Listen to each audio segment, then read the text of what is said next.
think that the take-home message that we can ponder upon is basically like has been defined by Brother Wan just now, is that being a liberal is basically respecting choices, right? So the issue here is that can Islamists really be liberals? Can they really accept this kind of plurality, this kind of differences in ideas and opinions, or do they consider themselves to be their interpretation to be the most correct interpretation? So that's the debate that we are basically on currently. And one of this issue about being liberal is that, or liberalism is that, when you accept other people or other interpretation, meaning to say that you can accept Shiites to live among the Sunnis in Malaysia, you can accept the Salafis and Wahhabis to live among the Shafi'is, right? And you can accept even the Baha'is or any other minority groups, Ahmadis or any other minority groups to live long, or in fact even the even the different not only religious faith but different lifestyle. For example, the gays and transvestites to live among us. So the problem why we are facing these difficulties is that because we don't embrace liberalism in this society, and the true liberalism is basically to allow people to make their own choices, right?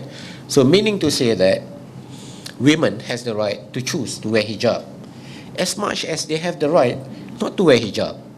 It's not the function of the state to impose the ideas that women should wear hijab.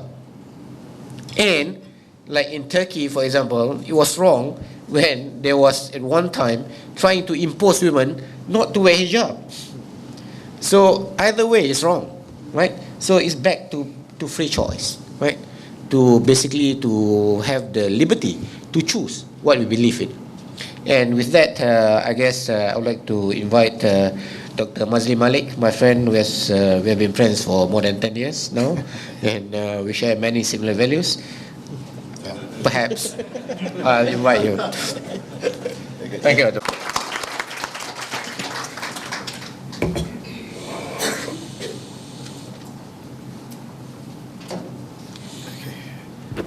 Assalamu alaikum.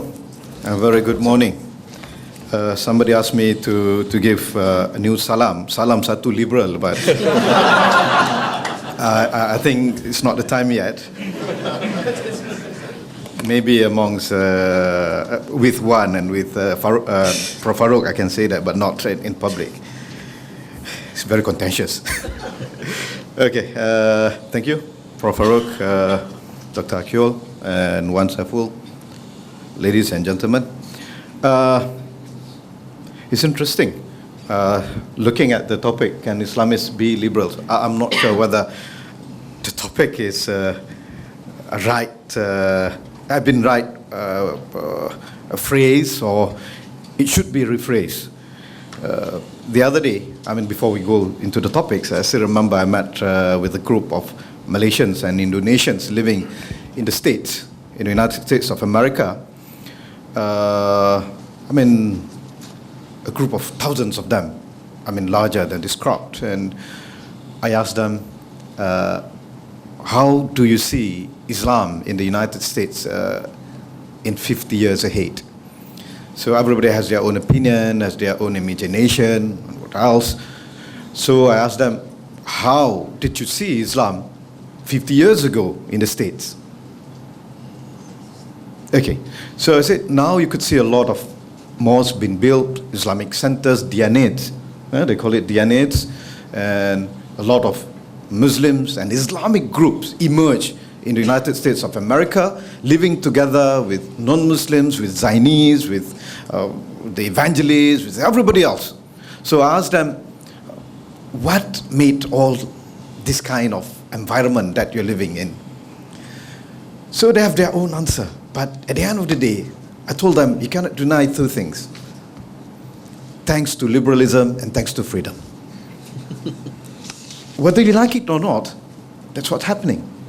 Just imagine should there be no liberalism, or should there be no freedom in the United States of America, would you see these 1,000 mosques in America? Would you see these Islamic centers, Muslim groups, Islamic groups, or whatever? No, you wouldn't. The same thing when I visited a few Turkish friends in small Istanbul, they call it, which, in reality, the name is Berlin. But they call it small Istanbul for whatever reason. Yes, indeed, it was just like a small Istanbul. I go everywhere, people asking me, Assalamu alaikum, marhaba, Abi, come here, Abi. I don't feel myself like in Dresden or in Freiburg or in any other places in Germany. Being in Istanbul, being in Berlin, just like being in Ataköy or in any part of Istanbul. So I did ask them, what made all these kind of things? Again, thanks to liberalism and freedom. So, but unfortunately, that level of reciprocity is not really welcome in Muslim society. The fact that, Dr. Farod mentioned every Friday. It's not actually every Friday, every day. Liberalism has been demonized, has been cursed, has been swear. You're not Islamic enough if you don't swear liberalism. You're not Islamic enough, or you're not Muslim enough if you don't say liberalism is heretic.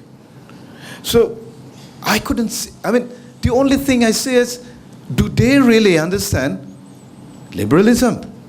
Or they got confused with some sort of crazy people self-proclaim themselves as liberals and trying to impose whatever they believe on others. Just like being mentioned by one Saiful. I still remember meeting a friend saying that I'm liberal. I believe in liberalism and I'm not really into you religious people. I said, excuse me. The fact that some of my friends, whom one Saiful introduced to me, they're economic liberal economists, in a meeting, whom Dr. Farooq wouldn't really admire them.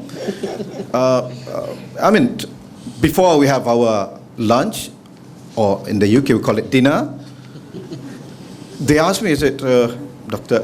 Masli, why don't you bless the food with prayers? I said, are you really liberal? You're asking me to recite Dua. Again, that's very illiberal. Again, the fact that they are churchgoers, but they're liberals. Okay, so and when their time for prayers, I did ask their permission, and they sometimes remind me, hey, I thought you were going to pray. I said, yes. So, the notion liberalism itself being confused and being interpreted wrongly. The same goes with the word Islamist and Islamism. I don't know, how do you define Islamism and Islamist? It's very confusing because, in my class, as I could see faces of some of my students here, I taught them contemporary Islamic political thoughts. The way I look at these different groups with different ideas, with different approaches, I rather not calling them Islamists. They are Muslim groups, you could call them, or whatever you call them. Islamic groups, but to say that Islamists, you cannot come with the blanket definition of saying this is Islamist and this not. The fact that people like Erdogan, you don't like him very much, okay, is an Islamist, but at the same time you have those crazy Islamic states in Syria also being labeled as Islamists. So where to put them together? So that is why in teaching contemporary Islamic political thoughts, I think we should be aware of blanket usage of certain definitions. So, but again, I think coming back to the title of this forum today, I think rather than talking about can Islamists be liberals or can liberals be Islamists, we should rather ask, how do we see liberalism in Islam and how do we see Islam in liberalism? Or should we ask ourselves, how did Islam benefit from liberalism and how did liberalism benefit from Islam? The other day in our event, when I was with Prof. Farouk and the others, I said that Muslims benefited a lot from liberalism. I mean, without mentioning a lot of things that we can explain for their dawah purposes, for their activism purposes, or whatever. I mean, looking at the United States of America and Egypt, the state of Egypt now, I say I would prefer living in the United States of America. Looking at the situation of Germany and the situation in Libya, I would rather choose to live in Germany. But don't ask me whether I prefer Malaysia or United States of America. That should be asked to Ahmad Maslan, not me. So, you know, a lot of things that these two things, liberalism and Islam, has benefited from each other. So rather than talking about differences, why don't we look at commonalities? I think we are living in a period now that we should mutually learning from each other. I believe most of the audience here are those with this kind of intellectual humility, trying to learn from the best of both worlds. Trying to understand, or you are rather confused? No, rather than being confused is good. That is the very first step in learning, in understanding the world. The world is very beautiful, it's very colorful. The wrong thing is when you're trying to paint the world with black and white. Be you Islamists, be you liberals, if you're looking at the world as black and white, I think that's not the way forward. But rather, you know, the way forward is for us to mutually learning from each other. But in order to mutually learning from each other, you must start from mutually acknowledging each other. You know, when we're talking about the golden age of Muslim that Akil mentioned just now, whether in Baghdad or whether in Andalus, one thing that our classical scholars have been living with is the intellectual humility. Tawadu al-ilmi. They know, yes, we know something, but there are a lot of other things we don't know. And when we don't know, we try to understand. We never put preconception or prejudgment on anything that we don't know. But rather we're trying to understand. We try to understand and try to look at the similarities and the differences and try to deal with the differences in the best way. Okay. The coexistence, the idea of coexistence. You know, talking about Andalusia, it just reminds me of the La Convivencia culture that they're living with. You could see Moses ben Maimon, the greatest scholars in Judaism, in Judaic tradition. He emerged there. I mean, a lot of other Christian scholars emerged either in Baghdad or either in Cordova. They could live each other and could exchange ideas. But to be honest, to be objective, I wouldn't deny that there are certain texts and certain opinion and certain narrative that been propagated by classical scholars against this kind of approach. And I wouldn't deny that, you know, a lot of writings in classical texts produced by our classical scholars demanding or giving state the authority to go against others. You know, for example, you look at book written by Shahrastani, Al-Milal wa Nihal, Al-Baghdadi, Al-Farq wa Al-Firaq. For them, they are trying to impose their own version of Islam by saying that those are deviants, this school are deviant, that school are deviant. It exists. But the beautiful thing is, the state then never imposed that. That was kept within the intellectual realm for them to discuss their ideas. The problem now that we are having, when state come in and trying to determine everything, not only in politics, not only in economy, but also in what we should believe and what we should not believe. Yeah. But again, if you're dealing with those who are illiberals, those who are anti-liberals, they would quote certain passages from this writing, from that book. Yes, they're right. Because those scholars did put that on their writing.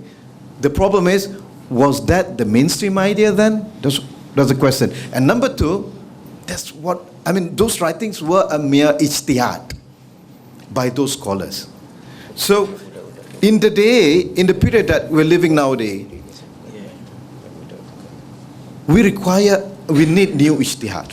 The problem with most Islamists, and not only with Islamists, with most Muslims, especially Muslim scholars, they're still looking at the reality, still looking at this very complex life that we're living nowadays with their legal positivistic lenses. It's very fiqh-oriented lens. It's all about rulings. It's all about hukum. It's either halal or haram. That's why all those questions about mundane things, about frivolous things, it derived from this fiqh approach. Even not only the scholars, even Muslims. You're looking at things, is either halal, haram, is either boleh buat, tak boleh buat. Rather than looking at it from moral point of view. What are the consequences? Morally, economically, politically. And without looking at it from beauty point of view. And this one segment that has been neglected by Muslim scholars, in our country especially, we're neglecting the idea of beauty in Islam. That Islam, propagated, or not, yes, Islam and Muslim scholars in the past have been propagating. When we look at Islam, it's only about legal ruling. Halal, haram, wajib, makruh, without looking at the beauty, the moral point of view. So, yes, we need new ijtihad.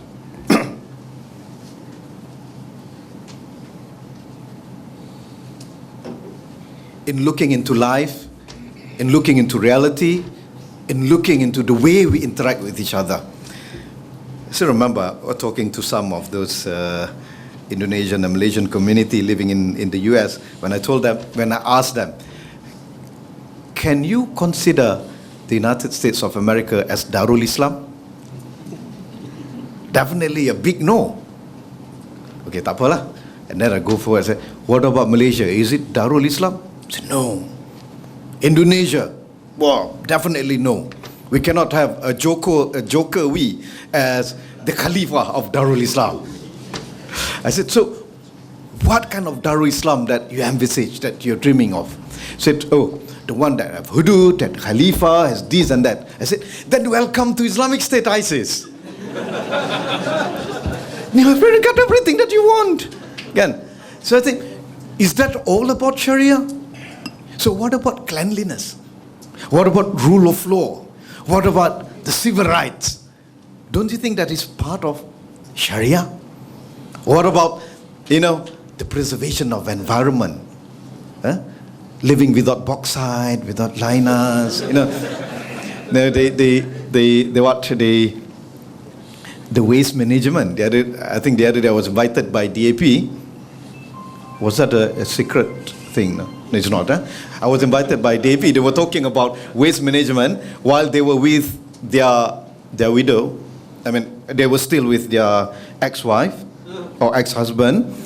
So I did tell them, I said, hey, why don't you involve your friends from past, Islamic Party, to talk about this issue, waste management? And one of their MPs stood up and said that, and they will start talking about halal waste and haram waste. I don't blame them. That's the way. Their partners trying to portray themselves. But again, I said, if you don't have trust in them, I don't see this marriage will last. And I was damn right. They broke up. Okay. So, but again, by looking at those Islamic party, if they don't have, not only Pasla, I'm talking about other Islamists, when they're looking at things, they're looking at reality, they're looking at life, without having a better, a more comprehensive and holistic way or worldview, they will end up looking at things through their legal positivistic or fiqhi judgment. Halal, haram. Whereas our reality demands more. Sometimes we're talking about the idea of nation state and nation building was never been addressed properly by the Islamists. And this is where actually they should benefit from liberalism. You're talking about the idea of politics and economy. You know, the fact that you're going to see some Islamic organizations and Islamic parties joining the TPPA circus after, the TPP, anti-TPPA demonstration this evening shows that, what? Shows what? They don't really engage with economic issues seriously. No, not because I'm not condoning their anti-TPPA, but there was no real debate. You couldn't see the Islamists presenting their own, economic idea, their own economic philosophy. The only economic thingy that they're having now is Islamic banking and finance, and not beyond that. No, we want philosophical things. If they don't have, they should learn from others. Why not embrace others? Because this is the issue of ijtihad. And this is where, for me, the way I'm looking forward, the period we're living with is no longer the period of us and them. It's no longer for the Islamists or the liberals looking at each other as us and them. But it's rather the period of reconciliation. Trying to mutually understanding each other, trying to mutually learning from each other, and trying to manage the differences that they might have. Thank you very much.